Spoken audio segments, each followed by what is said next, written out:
Assalamualaikum warahmatullahi wabarakatuh. Waalaikumsalam warahmatullahi wabarakatuh.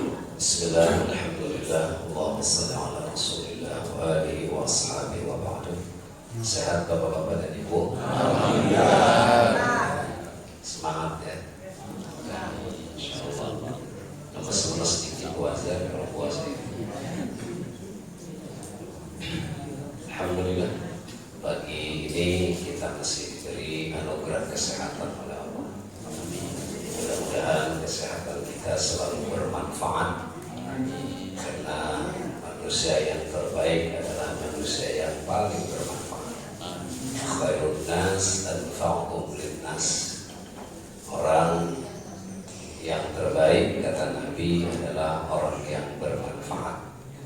InsyaAllah manfaat akan membawa keberkahan bagi kehidupan kita. Karena orang yang bermanfaat pasti menuai kebaikan dan pengakuan serta penghargaan, penghormatan dari setiap orang. Dan orang yang bermanfaat adalah orang-orang yang paling sibuk mengurusi kehidupan dirinya dan orang lain untuk kepentingan yang memiliki nilai maslahat bagi kepentingan orang banyak. Dan itulah sebabnya Nabi menyebutnya orang yang bermanfaat adalah orang yang terbaik, karena nilai yang diberikan untuk banyak orang tentu adalah nilai-nilai kebaikan yang membawa maslahat dunia dan akhirat. InsyaAllah kita menjadi orang yang bermanfaat, sedikit apapun mudah-mudahan bermanfaat, paling tidak bagi diri kita. Saudara hadirin, pagi ini kita akan membahas bagian berikutnya, kewajiban setiap muslim. Di antaranya adalah wa idza maridha fa'udhu. Kalau ada orang yang sakit, maka besuklah dia, jenguk. Ulama memberikan catatan apakah menjenguk, membesuk orang sakit itu wajib hukumnya atau sunnah.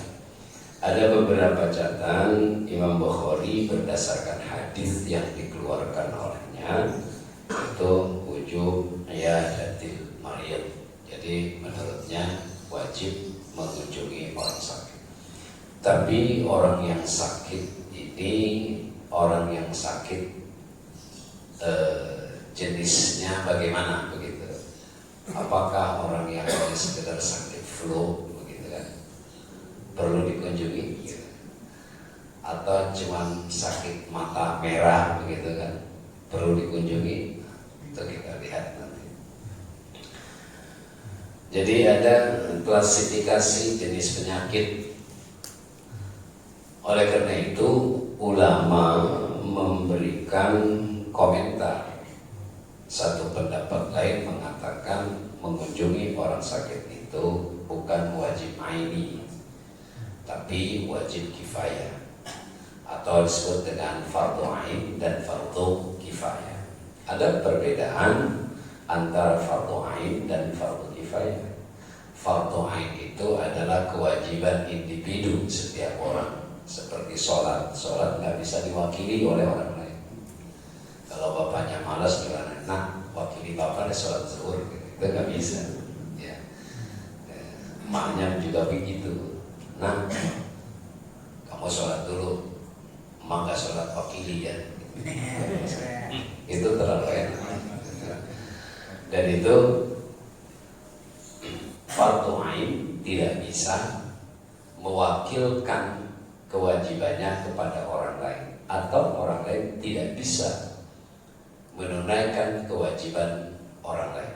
Seseorang tidak bisa menunaikan kewajiban orang lain. Itu fardu ain. Jadi fardu ain adalah kewajiban individu setiap orang. Nanti ada yang disebut dengan fardu kifayah. Fardu kifayah adalah kewajiban kolektif. Dalam pandangan ulama, kewajiban kolektif itu adalah kewajiban bersama tidak ada satupun dari mereka yang dianggap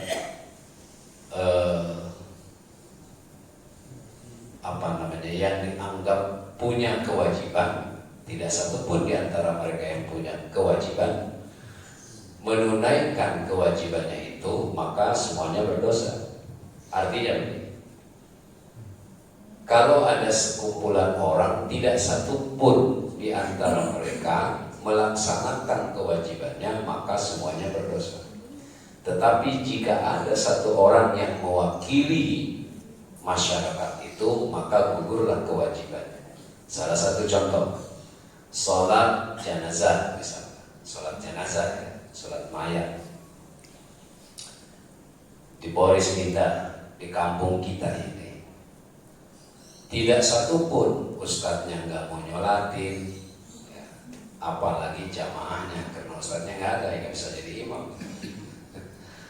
Tidak satupun yang mensolat jenazahkan atau yang mensolatkan jenazah, maka satu kampung ini dosa.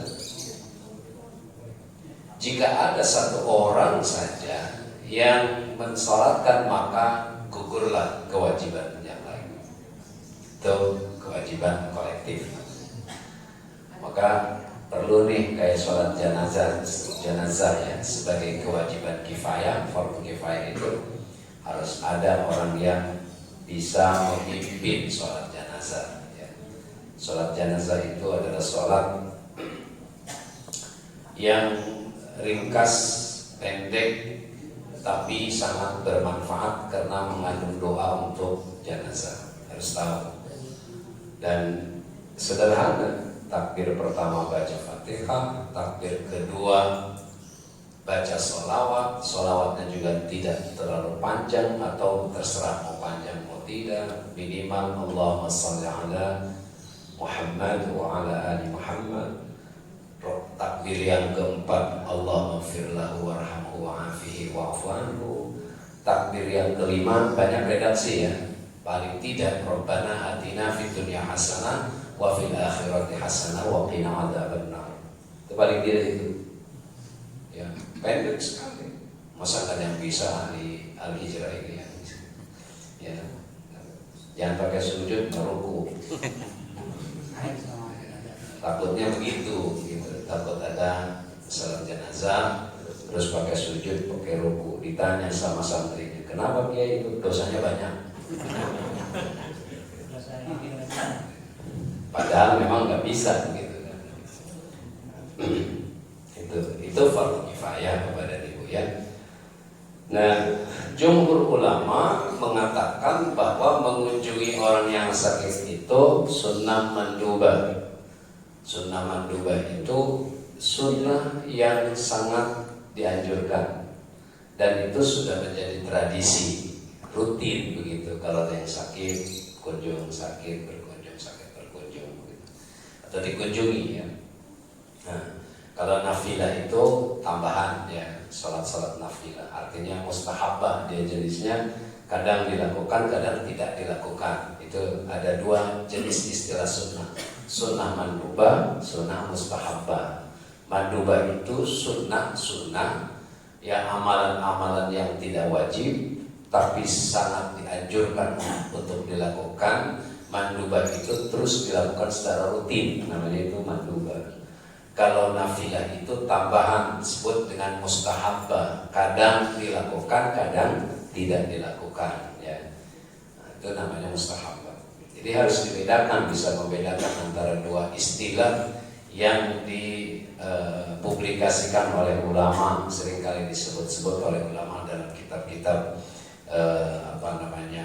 kitab-kitab klasik ya, kitab-kitab gundul. Menurut jumhur ulama itu sunnah mandubah, artinya sudah menjadi tradisi. Kalau ada yang sakit dijenguk, Nah, jangan dibedakan. Nih yang cantik, janda baheno baru dikunjungi gitu. Kalau enggak, ya enggak gitu. Ada aki-aki kayak aja mati gitu. Dia juga kan dipilih-pilih gitu. Jangan.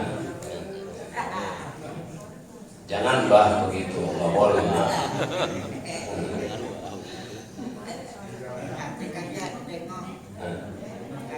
Sampai Imam Nawawi mengatakan tidak wajib. Imam Nawawi sependapat dengan jumhur ulama, tidak wajib hukumnya, ya, tidak wajib hukumnya mengunjungi orang yang sakit. Maksudnya tidak wajib aini, tidak wajib individu. Tapi kalau wajib individu repot, apalagi di rumah sakit ya, di rumah sakit. Karena wajib individu, wajib aini, satu polis ngumpul itu di rumah sakit, repot ya. Jadi pantas kalau kemudian ulama juga memberikan pandangannya ini sunnah saja, gitu. Tapi wajib kifayah. Jadi sudah diwakili oleh yang lain. Karena juga mungkin juga harus dilihat konteksnya suasana rumah. Rumah kalau dikunjungi orang, kemudian juga mengganggu orang yang sakit juga kalau terlalu banyak. Dikunjungi satu RT, satu RW, satu polisi kan. Itu jangan-jangan bukannya sehat, malah tambah sakit. Yang harus dilihat oleh kita. Kemudian Imam Nawawi berpandangan kalau ini wajib aini, fardu ain, sakit wajib bagi setiap orang untuk dikunjungi, atau orang yang sakit itu wajib dikunjungi oleh setiap orang, maka nanti efeknya, kata Imam Nawawi, itu wajibnya bagi orang yang kita kenal dan tidak kita kenal. Jadi setiap orang yang sakit, baik itu yang kita kenal atau tidak kenal, menjadi kewajiban itu. Kalau itu disebut wajib, maka hukumnya sunnah saja. Kan repot ya, tiap hari berkunjung dulu sama orang yang sakit gitu. Karena banyak orang yang tidak kita kenal. Kapan kita mau kerjanya begitu kan? Kapan mau ngurusin dapur gitu kan? Ya, itu repot juga gitu nanti. Oleh karena itu, redaksi yang diungkap oleh Nabi wa idza maridha fa'udhu, ya, kalau ada yang sakit maka besuk gitu. Itu amun likulli maradhin, itu sifatnya global saja, umum. Jadi ada pengecualian katanya, ya. Waqadis tusna ar-raman, maaf bukan ar-raman itu kilat, ar-raman itu sakit mata. Jadi pengecualian kalau sakit mata itu enggak. Ini satu kasus saja yang dicontohkan oleh Imam Nawawi. Artinya jenis penyakit yang ringan itu tidak perlu dibesuk, gitu. Ya, sakit pinggang, gitu. Malah 60 tahun, ya. Itu nggak perlu dibesuk. Ini ngarep-ngarep orang yang besuk, siapa yang besuk di tetangga sakit pinggang, nggak perlu besuk, ya. Itu tidak perlu. Ya. Lalu bagaimana sikap orang yang berkunjung atau adab orang yang berkunjung, ya, atau mengunjungi orang yang sakit? Insya Allah besok pagi, ya, ada etika. Jadi jangan hanya sekedar berkunjung, ada etika, akhlak yang dianjurkan oleh Nabi. Bagaimana sih etika atau akhlak ketika kita mengunjungi orang yang sedang sakit? Insya Allah mudah-mudahan besok pagi ada umur sehat, mudah-mudahan tidak ada yang sakit. Kalau ada yang sakit kita doakan mudah-mudahan disehatkan. Insya Allah besok kita akan lanjutkan tema orang yang sakit atau mengunjungi orang yang sakit, bagian kedua besok. Mudah-mudahan ada manfaatnya buat kita semua, dan semoga kesehatan kita membawa berkah buat kita, keluarga dan masyarakat kita yang ada di sekitar kita khususnya. Mari kita bersalawat pagi ini. Bismillahirrahmanirrahim. Allahumma salli ala sayyidina Muhammadin tibbil qulubi wa dawaiha wa